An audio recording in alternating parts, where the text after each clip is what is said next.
Frères et sœurs en islam, ce que vous allez entendre aujourd'hui dépasse l'imagination. Des paroles chuchotées dans les cercles de savants, des visions partagées entre les murs sacrés des mosquées, des rêves puissants confiés par des chers reconnus pour leur piété. Tous convergent vers un seul et même nom, le Mahdi. Il ne s'agit pas de rumeurs ordinaires. Ce sont des récits que peu osent dévoiler et qui pourraient si bien annoncer le début d'un bouleversement prophétique. Que se passe-t-il aujourd'hui dans le monde musulman? Pourquoi tant de savants, de chers et de guides spirituels parlent-ils de son imminente venue? Avant de plonger dans ces révélations, abonnez-vous à cette chaîne, La Foi Islamique. Ensemble, explorons la vérité à la lumière du Coran, de la Sunna et des signes des temps. Au nom d'Allah, le tout miséricordieux, le très miséricordieux, ô Seigneur, éclaire nos cœurs de ta lumière, affermis notre foi dans les épreuves, et accorde-nous la guidance à travers les signes que tu révèles à tes serviteurs sincères. Partie 1. Les cheikhs qui ont parlé. Des voix respectées qui s'accordent. Ils ne sont ni des youtubeurs sensationnalistes, ni des rêveurs illuminés. Ils sont des porteurs de savoir, des veilleurs dans la nuit du monde moderne, des hommes qui ont passé leur vie à lire, à prier, à observer et à se taire, jusqu'à ce que le poids des signes les pousse à parler. Cheikh Imran Hossein, Cheikh Nabil Al-Awadi, Cheikh Al-Habib Ali Al-Jifri. 3 noms, 3 horizons, mais un même frisson dans leurs propos. Quand ces figures prononcent le mot Mahdi, ce n'est jamais à la légère.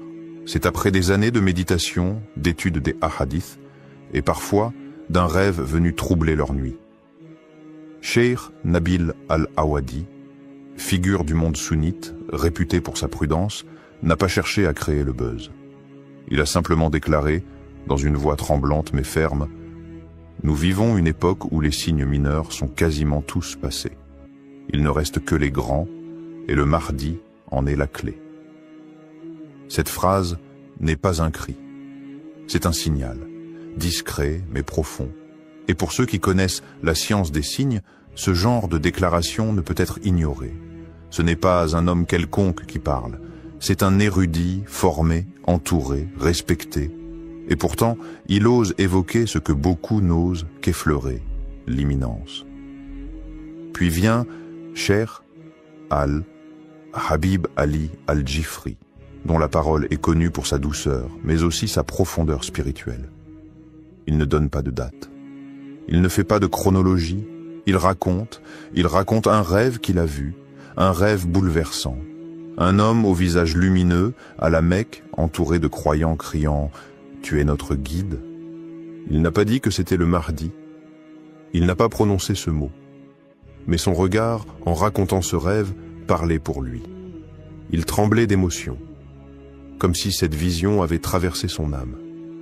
Ce qu'il faut comprendre ici, c'est que ces hommes n'agissent jamais sur une impulsion. Ils sont les héritiers d'un savoir minutieux, transmis à travers les générations. Lorsqu'ils parlent, c'est avec des siècles de prudence derrière eux. Alors pourquoi maintenant? Pourquoi ces allusions, ces récits, ces alertes?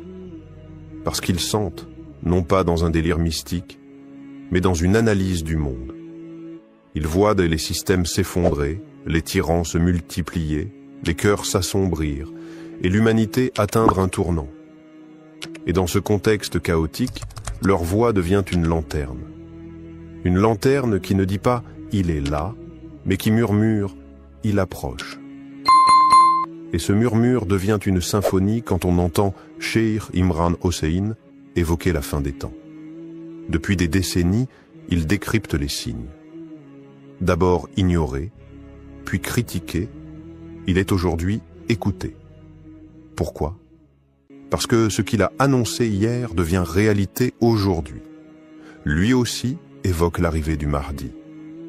Pas comme une certitude datée, mais comme une conséquence logique de ce que les textes annoncent et que les événements mondiaux confirment. Ces cheikhs ne cherchent pas à convaincre. Ils appellent à préparer. non pas les valises, mais les cœurs. Ils ne disent pas « croyez à notre vision », ils disent « retournez à Allah, rapprochez-vous de la vérité, soyez prêts ».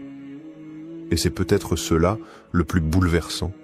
Ce n'est pas le contenu de leur vision qui nous secoue, c'est leur sincérité, leur prudence, leur douleur aussi, lorsqu'ils évoquent ce qui vient. Car ils savent que l'arrivée du Mahdi ne sera pas un feu d'artifice. Ce sera une secousse, un réveil, une épreuve.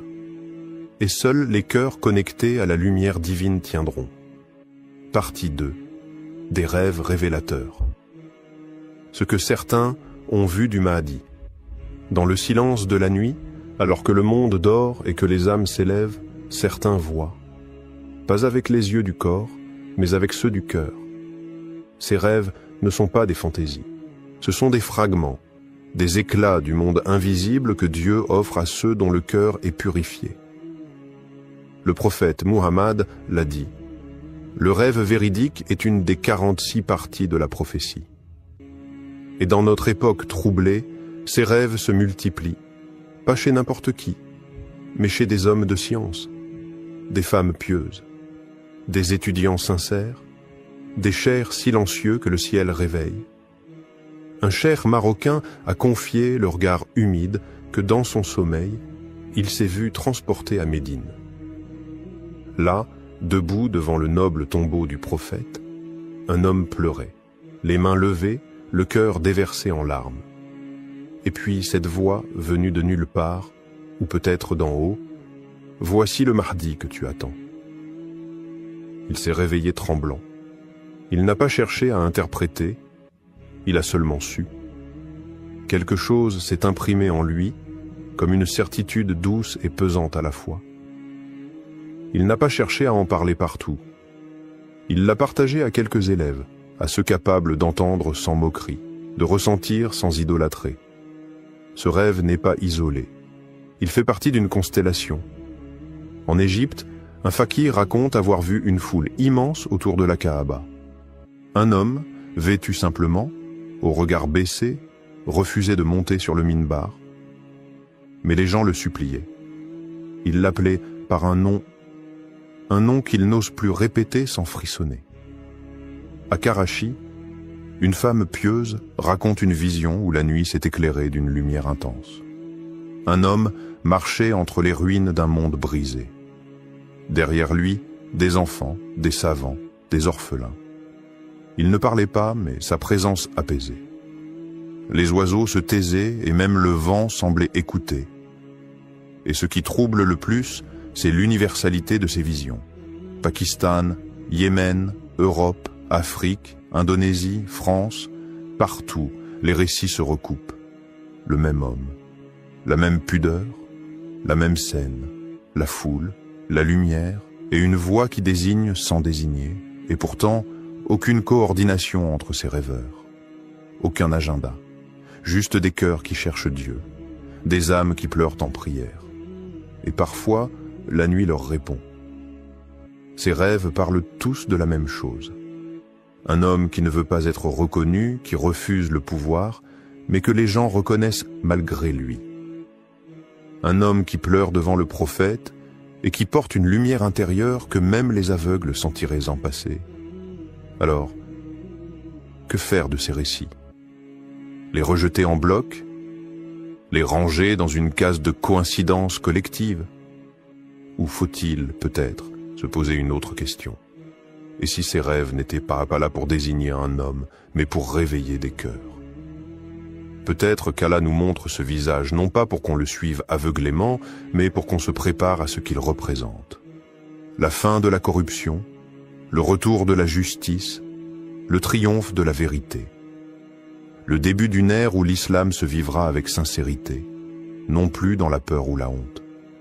Et dans cette époque pleine de mensonges, de confusion et de douleur, ces rêves sont peut-être les derniers flambeaux avant la grande lumière.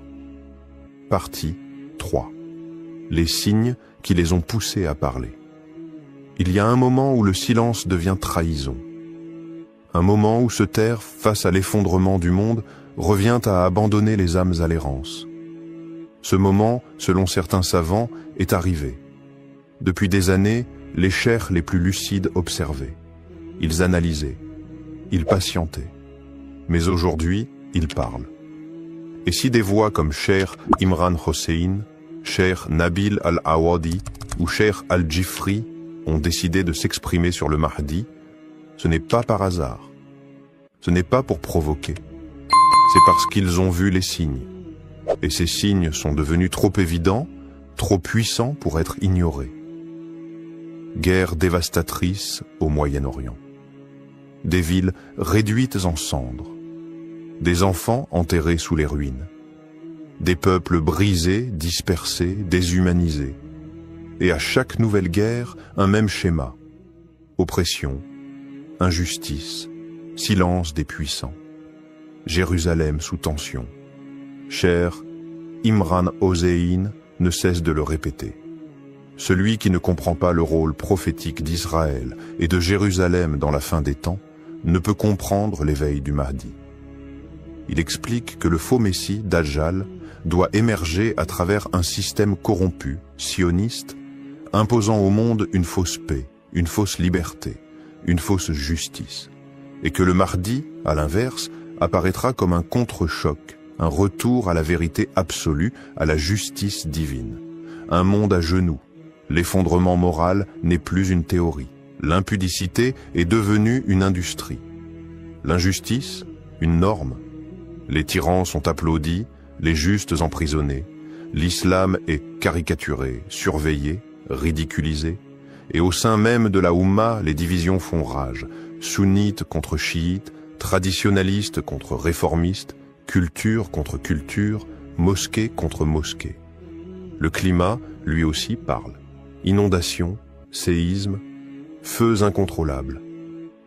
La planète semble crier sous le poids des péchés de l'humanité.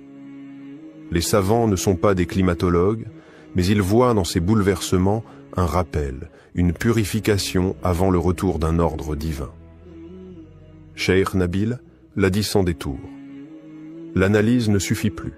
Les gens ont besoin de foi, de lumière, car ce qui vient ne sera pas une manifestation spectaculaire. Ce sera une épreuve, une tempête qui n'épargnera que ceux qui auront préparé leur cœur. C'est cette urgence qui les pousse à parler. Pas pour créer de faux espoirs, pas pour désigner un homme à suivre, mais pour réveiller les cœurs. Ils ne donnent pas de nom, ils ne fixent pas de date, ils avertissent, ils secouent. Leur message est clair, le Mahdi ne viendra pas pour résoudre vos problèmes. Il viendra avec une mission immense qui exigera de vous vérité, sacrifice et foi. Si vous n'êtes pas prêt à vous réformer maintenant, vous ne le reconnaîtrez peut-être même pas quand il viendra. Ces chers voient, pas parce qu'ils sont devins, mais parce qu'ils ont appris à lire le monde avec le Coran dans une main, les hadiths dans l'autre, et les yeux tournés vers les signes d'Allah. Et ces signes, aujourd'hui, hurlent. Partie 4. La peur et l'humilité des savants devant ces signes. Il y a des vérités qu'on ne crie pas. On les chuchote avec respect, avec tremblement, car elles ne sont pas des slogans, elles sont des responsabilités. Et c'est dans ce silence lourd, rempli de crainte et d'humilité, que les savants parlent du Mahdi. Ils ne s'affichent pas comme des visionnaires. Ils ne cherchent ni gloire, ni vue, ni applaudissements. Ils ne se prennent ni pour prophètes, ni pour élus. Non. Ils baissent l'adme la tête. Ils disent, nous ne savons pas, mais nous sentons. Et ce que nous sentons, c'est un appel. Leur voix n'est pas celle de la prédiction, mais celle de la précaution. Ils ne veulent pas exciter les foules, mais réveiller les cœurs. Cheikh Al-Habib Ali Al-Jifri l'a résumé dans une parole sobre et forte. Ce n'est pas notre rôle de dire quand, mais c'est notre devoir de dire comment s'y préparer. Et le comment ne parle jamais de politique, ni d'armes, ni d'agitation. Il parle de tauba, de ce retour intime à Allah, sincère, silencieux. Il parle de prières nocturnes, celles que personne ne voit, celles que seule la miséricorde d'Allah entend. Il parle de lecture du Coran, pas en récitation automatique, mais en méditation, en imploration. Il parle de purification du cœur, d'abandon des rancunes, des orgueils, des attaches mondaines. Car ce qui arrive, si cela arrive dans notre génération, ne sera pas une gloire facile, mais une épreuve immense. Le Mahdi, s'il est proche, ne viendra pas avec des promesses de confort ou des miracles de facilité. Il ne viendra pas flatter les foules, ni confirmer les illusions. Il viendra avec la vérité, pure, tranchante, exigeante. Et cette vérité ne se lit pas sur les pancartes, elle se lit dans les âmes. Et seules celles qui auront été purifiées pourront la reconnaître. Les savants insistent donc. Ce n'est pas une question de date, c'est une question d'état. Peut-être ne viendra-t-il pas dans nos vies. Peut-être oui. Mais si nous voyons les signes, alors ne rien dire, ce serait trahir. Ils parlent avec des larmes, pas avec des certitudes. Ils ne promettent pas, ils avertissent. Car la peur qu'ils portent dans leur cœur n'est pas celle du chaos, mais celle d'un peuple musulman endormi, qui pourrait rater ce moment décisif par simple distraction. Et ils rappellent ceci, avec douceur mais fermeté. Ne vous occupez pas de reconnaître le Mahdi, occupez-vous de devenir le genre de croyant qu'il reconnaîtra. Le Mahdi ne regardera pas la barbe, ni la tunique, ni les discours grandiloquents. Il regardera les cœurs. Il les sentira, il les appellera. Et seuls ceux qui auront préparé leur âme à la vérité répondront à l'appel. Partie 5. Et si l'heure était vraiment proche? Et si ces murmures qu'on entend un peu partout n'étaient pas des coïncidences? Et si ce que disent ces chers n'était pas de l'exagération, mais un cri d'alerte voilé, une sonnette qu'Allah fait résonner dans le cœur des sincères? Et si c'était notre génération? Oui, celle-là même qui scrolle, qui doute, qui cherche sans toujours savoir quoi, qui allait voir de ses propres yeux le Mahdi marcher sur cette terre? Regarde autour de toi, les repères s'effondrent, les valeurs sont inversées, la lumière semble s'éteindre et l'obscurité gagne du terrain, même dans les âmes. Mais peut-être est-ce précisément dans cette nuit profonde qu'Allah a voulu que la lumière du Mahdi apparaisse. Et si ce n'était pas une légende? Et si ce n'était pas pour les autres, pour une époque lointaine, pour des récits d'histoire? Et si c'était maintenant, dans notre époque confuse et vacillante, qu'Allah a envoyé son serviteur caché, son réformateur promis, son signe vivant? Les jeunes musulmans, aujourd'hui, sont à la croisée des chemins. Beaucoup se sentent perdus, tiraillés entre modernité et foi, entre doutes et espoirs. Mais justement, c'est pour eux que le Mahdi est un espoir vivant. Un homme qui ne sera pas là pour séduire, mais pour réveiller. Pas là pour impressionner, mais pour guider. Pas là pour caresser l'ego, mais pour bousculer les cœurs. Il n'aura pas besoin de microphone. Il n'aura pas besoin de projecteur. Sa lumière viendra d'Allah, et ceux qui l'attendent avec foi le reconnaîtront sans confusion. Mais attention, ce n'est pas en spéculant sur lui qu'on se prépare. Ce n'est pas en débattant de son nom, de son origine, ou de ses gestes qu'on devient un de ses partisans. Ce n'est pas en surveillant les réseaux ou en cherchant des dates que l'on se tient prêt. C'est en purifiant son cœur. C'est en revenant à la prière, même quand personne ne regarde. C'est en refusant l'injustice, même dans le silence. C'est en écoutant les appels des savants, ces hommes droits qui n'ont rien à vendre, mais tout à transmettre. Non pas pour alimenter la panique, mais pour réveiller la foi. Parce qu'un jour, peut-être bientôt, peut-être très bientôt, tu te lèveras un matin et tu entendras que quelque chose a changé à la Mecque, ou qu'un homme inconnu a rassemblé des croyants, et que les visages pleurent, que les cœurs vibrent, et que ce que tu croyais loin était maintenant tout proche. Alors, seras-tu prêt ce jour-là? Ou feras-tu partie de ceux qui ont entendu, qui ont douté et qui diront « Si seulement j'avais pris cela au sérieux ». Frères et sœurs, ce que vous venez d'entendre n'est pas une fiction. Ce n'est pas un récit pour frissonner, ni une histoire pour passer le temps. C'est une réalité qui frappe à la porte. un souffle prophétique qui traverse les siècles et qui, aujourd'hui, se rapproche de nous. Des savants ont parlé, des rêves ont été vus, des signes se sont enchaînés. Mais tout cela, ce ne sont que des clés. La vraie question, elle était là. Que faisons-nous de ces clés? Tu peux fermer les yeux, tu peux retourner à ta vie comme si rien ne changeait, ou tu peux te lever, te purifier, te reconnecter à ton Seigneur. Parce que ce qui arrive n'est pas un film, ce n'est pas un slogan, c'est une épreuve finale, un tamis, un crible qui séparera les cœurs sincères des cœurs aveugles. Le Mahdi n'a pas besoin de spectateurs. Il a besoin de croyants solides. Il a besoin de cœurs allumés par la lumière du Coran. Il a besoin de ceux qui ne fuient pas la vérité, même lorsqu'elle dérange. Alors écoute bien ceci. Ce n'est pas lui qui nous attend. C'est nous qui devons nous préparer à l'attendre. Beaucoup diront « c'est trop tôt ». D'autres diront « c'est trop tard ». Mais Allah a déjà écrit l'heure. Et le vrai croyant, lui, ne cherche pas la date. Il cherche à être prêt, quelle que soit l'heure. Abonne-toi à la foi islamique. Pas seulement pour suivre nos vidéos, mais pour faire partie de ceux qui veulent vivre avec conscience, marcher avec foi et mourir avec certitude. Qu'Allah fasse de nous ceux qui reconnaîtront le Mahdi sans doute et qui marcheront derrière lui sans peur. Allahumma arina al-haqqa haqqan warzuqna ittiba'a wa arina al-batila batilan warzuqna ijtinaba.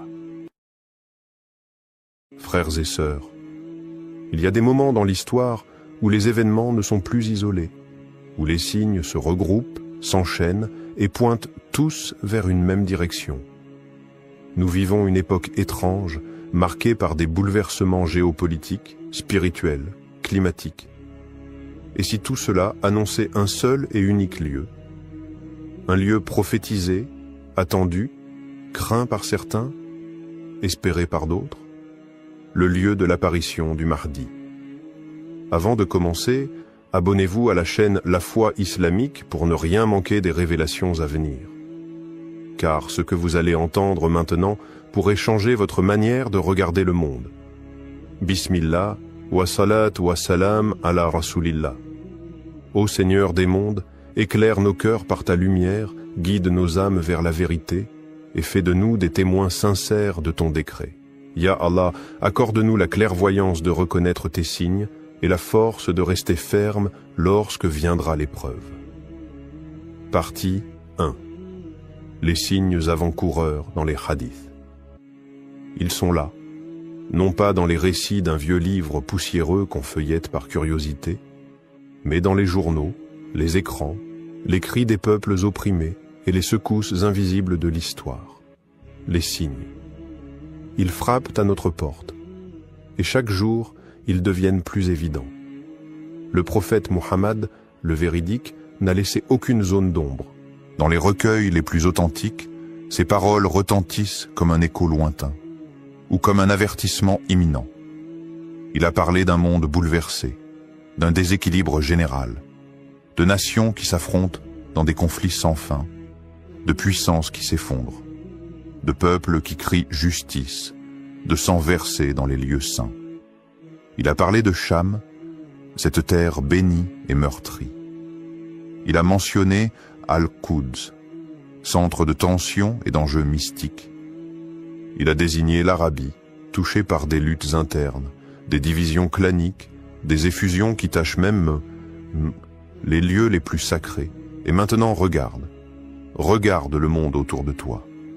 Tout est en place. Des savants de toutes les époques, de l'Andalousie aux confins de l'Asie, ont consacré leur vie à étudier chaque détail de ces prophéties.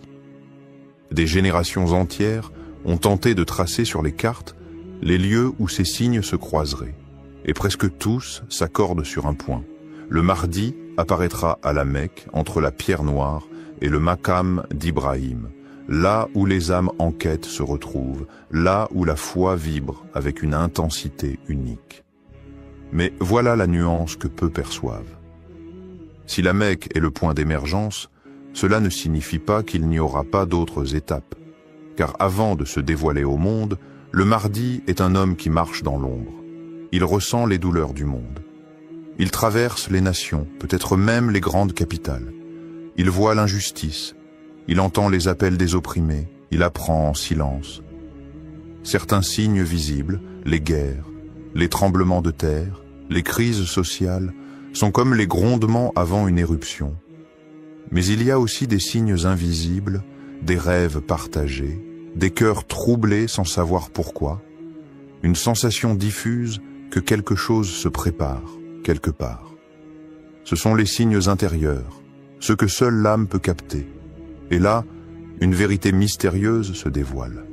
La terre semble orienter tous les regards, tous les cris, toutes les prières vers un même point, un centre qui n'est pas encore révélé, mais qui agit déjà. Il ne s'agit plus seulement d'un lieu géographique. C'est un espace spirituel en train de s'éveiller. Un endroit où l'invisible devient perceptible, où la lumière revient lentement après des siècles d'ombre. Ce lieu n'a pas encore été nommé.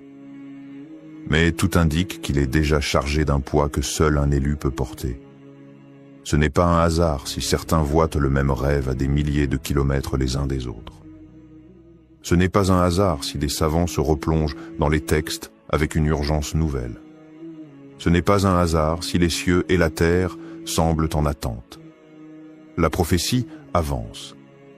Et ceux qui regardent avec les yeux du cœur savent que les signes ne sont pas finis. Ils ne font que commencer et ils convergent vers un seul endroit. Partie 2. Le point de convergence des crises mondiales. Regarde autour de toi. Pas avec des yeux fatigués par l'information continue, mais avec des yeux lucides, éveillés, conscients. Quelque chose de plus profond que les chiffres et les bulletins d'actualité est en train de se jouer. Le monde se fracture.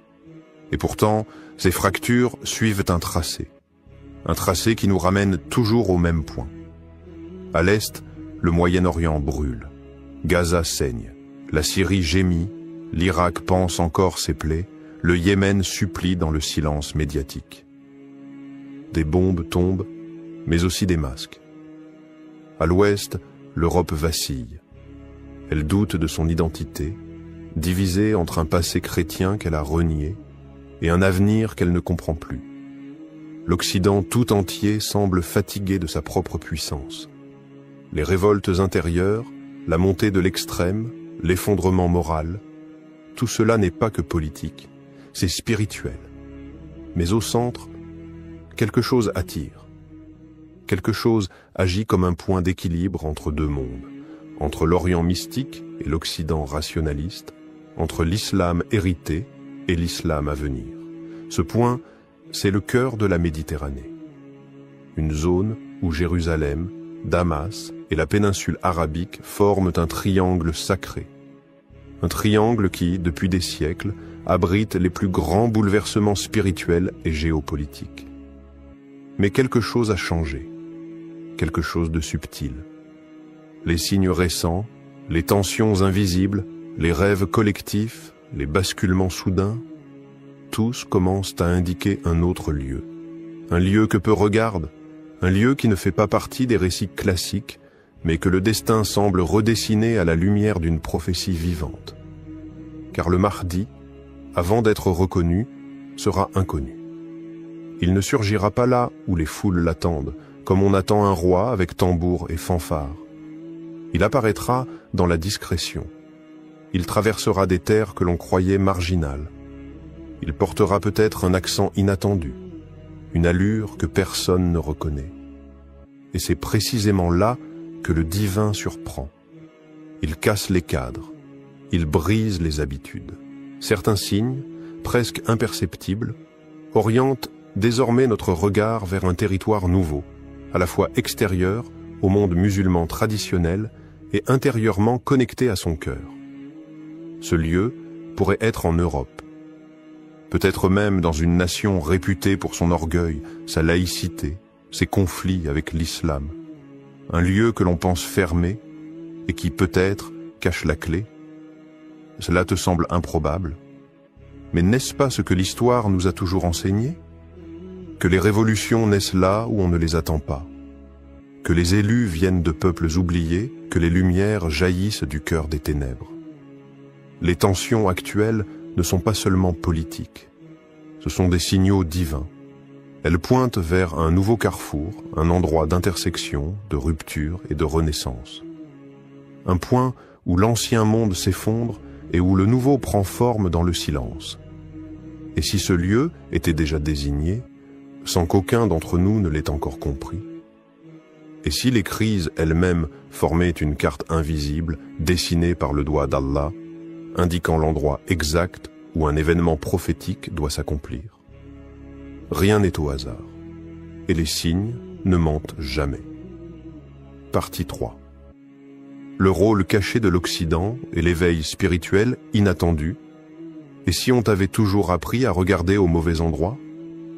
Et si les projecteurs braqués sur l'Orient t'avaient empêché de voir que la lumière du renouveau pourrait surgir de l'ombre même de l'Occident? L'idée semble presque choquante, inconfortable. Comment imaginer que le Mahdi, l'homme guidé par Allah, puisse avoir un lien direct avec des terres qui, historiquement, ont combattu l'islam? Et pourtant, aujourd'hui, l'Occident n'est plus ce qu'il était. Sous le vernis des villes brillantes, des institutions puissantes et des idéaux proclamés, un autre monde est en train de naître. Un monde de douleur, de fractures, mais aussi d'éveil. Regarde la France. Le climat est hostile, les discours sont durs, l'islam y est combattu sur le plan médiatique, politique, culturel. Mais c'est là aussi que l'on trouve la jeunesse musulmane la plus consciente, la plus engagée, la plus attachée à son identité. Dans les quartiers populaires, dans les universités, dans les rues, quelque chose brûle, pas de la colère, mais une soif. Soif de retour, soif d'ancrage, soif de Dieu. C'est en France que les mosquées débordent pour la prière du Fajr. C'est en Angleterre que des convertis racontent avoir vu le prophète en rêve. C'est en Allemagne, en Belgique, aux États-Unis que des jeunes, sans repères familiaux, redécouvrent l'islam par pur amour de la vérité. Ce phénomène n'est pas anodin, il est prophétique, car plusieurs hadiths évoquent l'Occident de manière énigmatique. Le prophète a mentionné un groupe de croyants venus des terres de l'Ouest, des gens à la fois purs, prêts à rejoindre le Mahdi. D'autres traditions, bien que sujettes à interprétation, laissent entendre que le Mahdi vivra un temps dans une terre d'incrédulité, une terre où il sera inconnu, rejeté, persécuté, mais protégé. C'est dans l'épreuve que les cœurs sont forgés. C'est dans l'exil que les prophètes ont été formés. Musa a grandi chez Pharaon. Youssouf a été élevé loin de sa famille.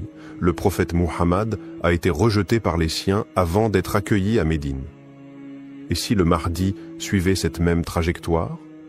Et s'il avait été élevé dans un monde de contradictions pour mieux le dépasser? Et s'il vivait aujourd'hui dans une capitale occidentale en silence, observant, priant, pleurant les péchés de l'humanité, en attendant l'ordre divin?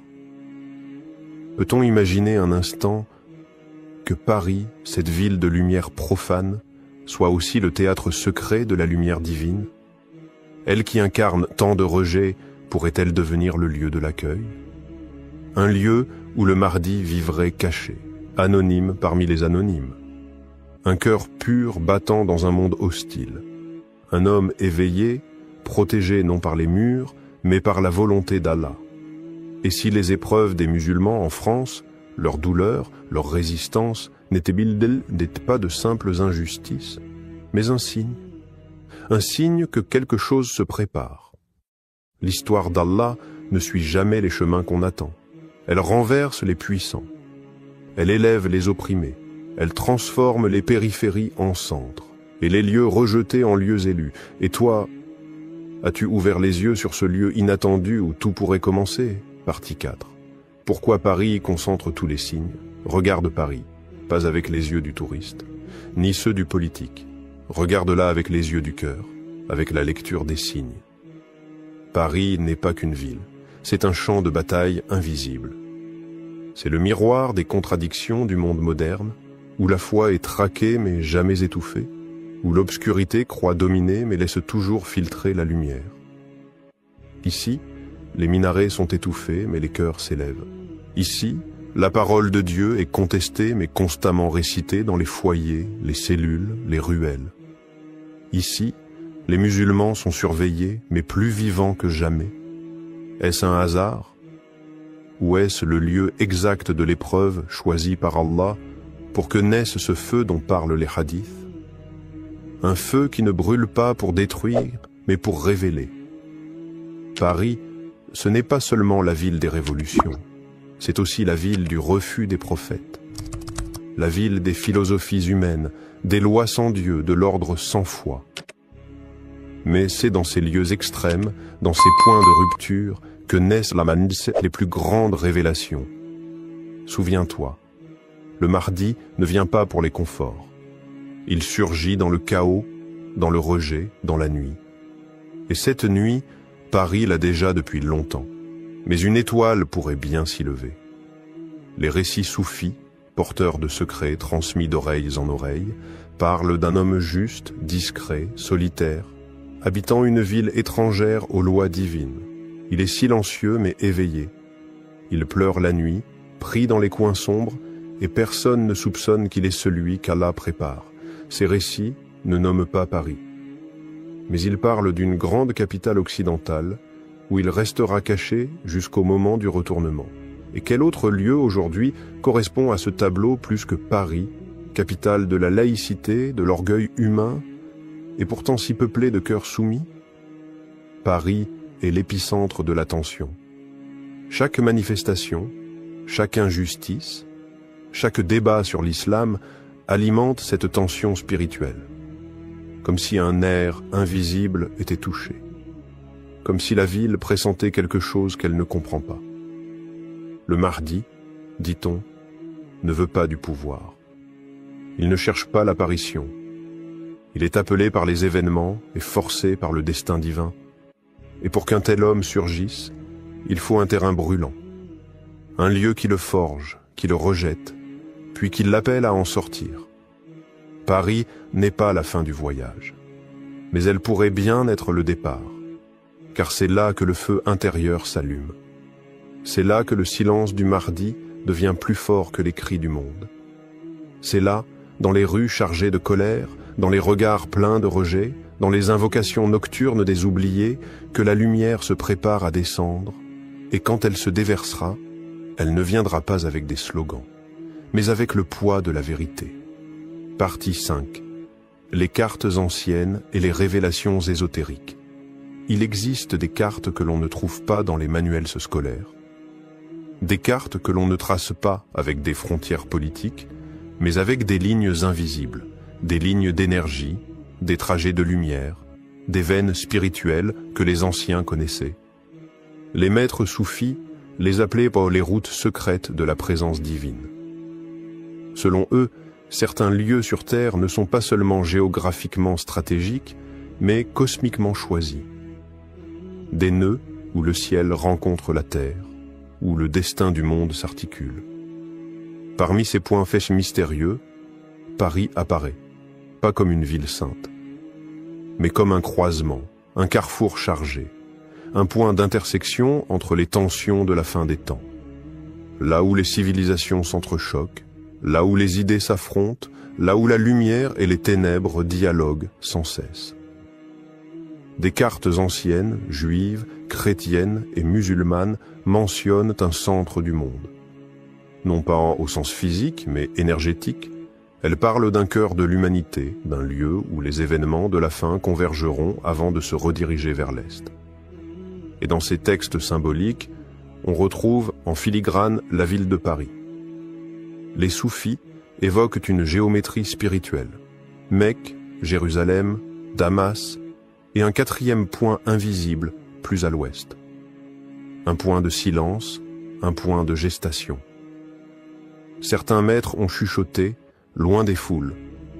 Là où les prophètes ne sont pas attendus, là apparaîtra le signe. Et puis il y a les rêves, des croyants sincères, pieux, qui ne cherchent ni gloire ni mythe, rapportent des songes étonnants. Un homme, vêtu simplement, debout au cœur d'une grande ville européenne. Son visage est paisible, son regard porte une lumière antique. Il ne parle pas, mais ceux qui le voient comprennent sans mots. Il est là, et le monde l'ignore. Des coïncidences étranges, des versets récités dans des ruelles, entendus par des inconnus au moment exact où leur cœur cherchait Dieu. Des apparitions de lumière au-dessus des minarets en pleine nuit, des enfants récitant des sourates qu'on ne leur avait pas encore enseignées, des prières exaucées dans les moments les plus noirs. À Paris, ce ne sont peut-être que des coïncidences, ou peut-être sont-elles les signes subtils du réel, comme des gouttes d'eau avant la tempête prophétique. Le Mahdi, selon certains récits, marchera longtemps dans l'ombre avant d'être appelé à la lumière. Et cette ombre peut être une ville,